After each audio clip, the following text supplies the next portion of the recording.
C'est une chute libre à laquelle on a assisté il y a quelques instants. On était juste devant la scène pour observer la tête des militants. Je peux vous dire qu'il y a eu quelques insultes, parfois un monsieur qui a crié, je suis désolé, hein, putain, extrêmement fort, la mine extrêmement grave.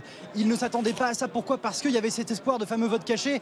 Un vote caché qui était tellement caché qu'il n'existait absolument pas. Voilà comment est-ce que les résultats sont apparus sous leurs yeux. Les sondages, selon Éric Zemmour, sont trompés. Ils ne se sont absolument pas trompés. Le Trocadéro, qui était une mobilisation sur laquelle ils comptaient beaucoup, et bien finalement n'a pas porté ses fruits. C'était un événement extrêmement important pour eux. François Fillon et Nicolas Sarkozy, avant lui, avaient bien réussi à marquer un score à 2 chiffres. Il ne réussit pas non plus cet exploit aujourd'hui. C'est donc l'explosion d'une bulle finalement qu'on observe aujourd'hui. Certains se posaient la question, est-ce que Éric Zemmour est un simple phénomène? Est-ce qu'il est plus que ça? Est-ce que ses idées ont infusé?